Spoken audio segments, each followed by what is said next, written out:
Hello everyone, how are you all? Good, fit and fine? Very good.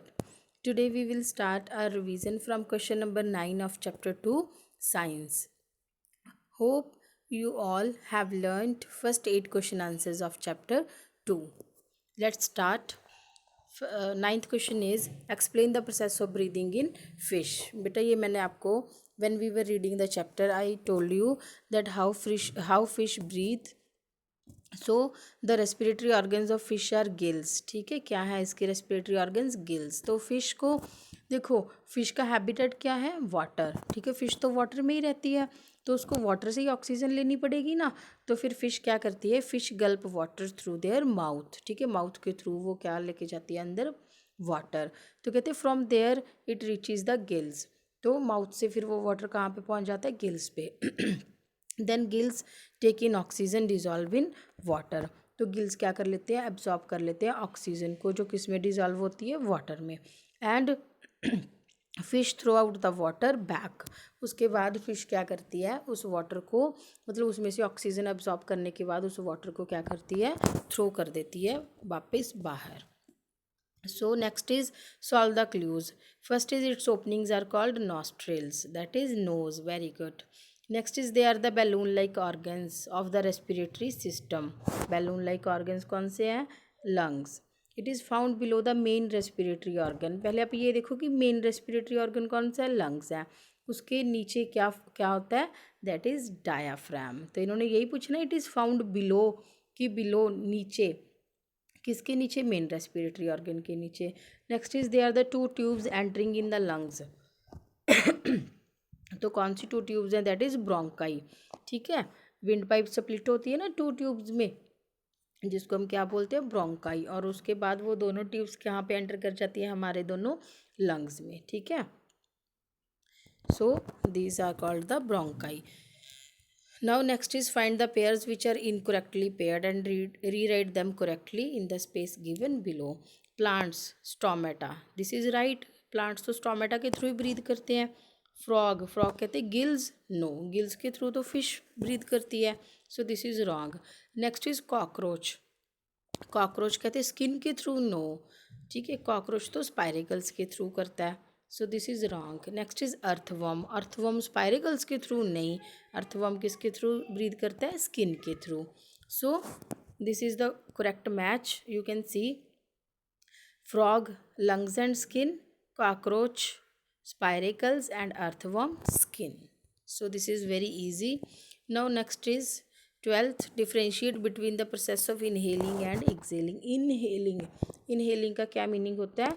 Breathing air इन, अंदर को लेके जाना air. ठीक है, the process of breathing air in is known as inhaling. And exhaling the process of breathing carbon dioxide out, मतलब air को बाहर निकालना. तो बाहर हम एयर में कौन सी गैस होती है जो हम बाहर निकालते हैं?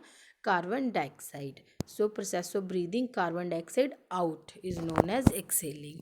Next is differentiate between the process of respiration and photosynthesis. देखो बेटा, रेस्पिरेशन कितनी बार रिपीट हो गया है ना, that what is respiration, what is respiration.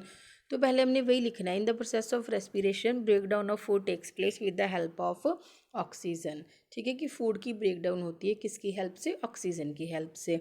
और फोटोसिंथेसिस क्या है? ये तो आप सेकेंड क्लास से रीड करते आ रहे हो. ठीक है, तो फोटोसिंथेसिस में क्या होता है?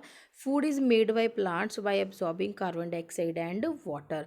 देखो, फोटोसिंथेसिस में फूड बनता है. कौन बनाता है? प्लांट्स बनाते हैं.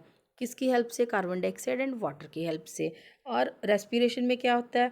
फूड की ब्रेक डाउन होती है, मतलब फूड हमारा टूटता है किसकी हेल्प से? ऑक्सीजन की हेल्प से. बस यही है कि इसमें फूड की ब्रेक डाउन होती है और इसमें फूड बनता है. ठीक है, now next is this process takes place during day and night. जो रेस्पिरेशन है वो दिन रात चलता रहता है.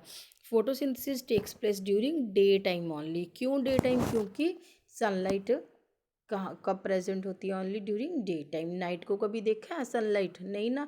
सो that's why plants can not make their food during night. So photosynthesis always takes place during daytime only. Now next is in this process only carbon dioxide is released. respiration में क्या हम बाहर निकालते हैं? Carbon dioxide. और photosynthesis में क्या होता है, in this process oxygen is released during day time. आपने ये ज़रूर लिखना है कि ऑक्सीजन जो रिलीज होती है फोटोसिंथेसिस में वो ड्यूरिंग डे टाइम ही होती है बेटा, ठीक है। क्यों डे टाइम होती है, क्योंकि रात को जो प्लांट्स होते हैं वो क्या करते हैं, ऑक्सीजन को एब्जॉर्ब करते हैं और कार्बन डाइऑक्साइड रिलीज करते हैं, इसीलिए आपने ये मेंशन करना है oxygen is released during day time. Now next is question number 14। बेटा ये स्कैनिंग थोड़ी सी पेज उल्टा फुल्टा हो गया, so come on page number this is question number 14. Compare the functions of windpipe in humans with the functions of tracheal tubes in insect. हमने दोनों के functions को compare करना है, windpipe in humans and tracheal tubes in insect. So in humans windpipe is a passage that connect nose and mouth to the lungs. ये तो सबको पता है ना अब कि windpipe का क्या फंक्शन है, एक रास्ता, एक पैसेज है जो माउथ और नोज़ को किसके साथ कनेक्ट करती है, लंग्स के साथ। So it splits into two main branches. आगे हमारी विंड पाइप टू ब्रांचेस में हो जाती है split, left and right bronchus which enters into each lung, और वो क्या हो जाती है, फिर एंटर हो जाती है हर एक लंग में, ठीक है। But in insects tracheal tubes help to distribute the air throughout their body. देखो विंड पाइप का क्या फंक्शन है हमारी बॉडी में, वो तो एक रास्ता है जो कनेक्ट करती है माउथ और नोज़ को किसके साथ, लंग्स के साथ, ठीक है। फिर हमारी एयर जो है वो पास होती है, ठीक है, nose to lungs through wind pipe. So in insects, कहते हैं इंसेक्ट्स में क्या है, जो ट्रेकियल ट्यूब्स होती है ना वो हेल्प करती हैं to distribute the air throughout their body. मैंने आपको बताया था ना कि स्पायरिकल्स होते हैं, स्पायरिकल्स के थ्रू एयर एंटर होती है, ठीक है। एयर एंटर अंदर हो गई तो फिर उसके बाद वो एयर किस में चली जाती है, सारी ट्रेकियल ट्यूब्स में। तो वो ट्रेकियल ट्यूब्स क्या करती हैं, ठीक है, दे डिस्ट्रीब्यूट द ऑक्सीजन और to different parts of the body. So tracheal tubes help to distribute the air throughout their body. Now next is question number 15. After doing heavy work like lifting a heavy weight or running, your rate of breathing is increased. आपने देखा होगा ना जब आप भागते हो, running करते हो तो आप तेज़ तेज़ सांस लेने लगते हो, ऐसे होता है ना ऐसे। या फिर कोई आप हैवी जो भी है वर्क करते हो या कोई चीज़ उठाते हो हैवी, तो आपकी रेट ऑफ जो ब्रीदिंग है वो इंक्रीज़ हो जाती है। वाई, कहते for doing a heavy work hour body requires lots of energy. कोई भी हम काम करते हैं, रनिंग करते हैं या कुछ भी है, तो लॉट्स ऑफ एनर्जी चाहिए। We get this energy from the food we eat. तो ये एनर्जी कहाँ से आती है, फूड से आती है। So this food is broken down with the help of oxygen. और ये फूड किसकी हेल्प से ब्रेक डाउन होता है, ये तो सबको पता ही है कि ऑक्सीजन की हेल्प से होता है। So during heavy work we need a fast supply of oxygen and thus the rate of breathing is increased. इसीलिए जब हम बेटा कोई हैवी वर्क करते हैं, रनिंग करते हैं या कोई वेट को लिफ्ट करते हैं, ठीक है, कोई हैवी चीज़ को उठाते हैं, तो हमें क्या चाहिए होता है, फास्ट सप्लाई ऑफ ऑक्सीजन। क्यों चाहिए होता है, क्योंकि बॉडी को एनर्जी ज़्यादा चाहिए होती है। तो एनर्जी कैसे रिलीज़ होगी, अगर हमारी फूड की ब्रेक डाउन होगी, ठीक है। एनर्जी ज़्यादा कैसे रिलीज़ होगी, जब ऑक्सीजन ज़्यादा मिलेगी। ऑक्सीजन ज़्यादा मिलेगी तो ज़्यादा फूड ब्रेक डाउन होगा और ज़्यादा एनर्जी रिलीज़ होगी। इसीलिए that's why we need a fast supply of oxygen and thus the rate of breathing is increased. Now next is one should not sleep under the trees during night. Why, देखो ये आ गया ना कि हमें trees के नीचे क्यों नहीं सोना चाहिए रात को। During nights plants take in oxygen and release carbon dioxide. रात को प्लांट्स क्या करते हैं, ऑक्सीजन लेते हैं और कार्बन डाइऑक्साइड छोड़ते हैं। So while sleeping under the tree the amount of carbon dioxide will be higher. तो रात के टाइम क्या होती है, कार्बन डाइऑक्साइड ज़्यादा हो जाती है ट्रीज़ के नीचे। Thus it can affect our health, जो हमारी हेल्थ को क्या कर सकती है, इफ़ेक्ट कर सकती है, ठीक है। Now come on the MCQs, page number 20। बेटा ये स्कैनिंग थोड़ा सा पेज आगे पीछे हो गया, so don't confuse, okay. So choose the correct option. The wind pipe is also known as trachea, very good. When we breathe our chest expands, good. During the process of respiration, ये तो हमने बहुत बार read कर लिया, ठीक है. Now I will not tell you.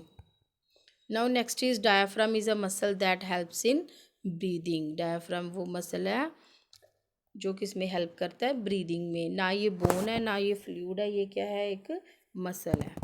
The hair and mucus are present in the nose. The body's increased need for oxygen is met by increased rate of breathing. कहते हैं जब बॉडी को हमारी को ज़्यादा ऑक्सीजन की ज़रूरत पड़ती है, ज़्यादा चाहिए, तो वो कौन पूरा करता है, इंक्रीज्ड रेट ऑफ ब्रीदिंग. ठीक है. Next is dash is sent to all parts of the body through blood. कौन ऑक्सीजन को सारे बॉडी पार्ट्स तक लेके जाता है, ब्लड. ठीक है. So dash is sent to all parts of the body through blood. तो ब्लड कहते हैं क्या चीज़ लेके जाता है to all parts of the body, nitrogen, carbon dioxide, oxygen. Nitrogen नहीं लेके जाता, कार्बन डाइऑक्साइड तो बाहर निकालते हैं हम. ठीक है. तो ब्लड क्या सप्लाई करता है to all parts of the body, oxygen. Next is trachea splits into two main branches called bronchi. Frogs breathe with the help of skin in water. Like birds dash also have lungs. किसके होते हैं lungs, reptiles. Very good. So this was our chapter 2 of science. अब आपका क्या काम है बेटा, आपने 1122, ठीक है, जितने भी क्वेश्चंस आपसे लर्न होते हैं वो लर्न करके अपने मम्मा पापा को क्या करने हैं, सुनाने हैं. ठीक है. अच्छे से याद करना है. अभी तो आपकी डेट शीट भी आपको मिल गई ना योलो पे, तो आपके एग्ज़ाम्स भी आने वाले हैं. So be ready for that. Okay. So अच्छे से प्रिपेयर करना है आपने. ओके. बाय.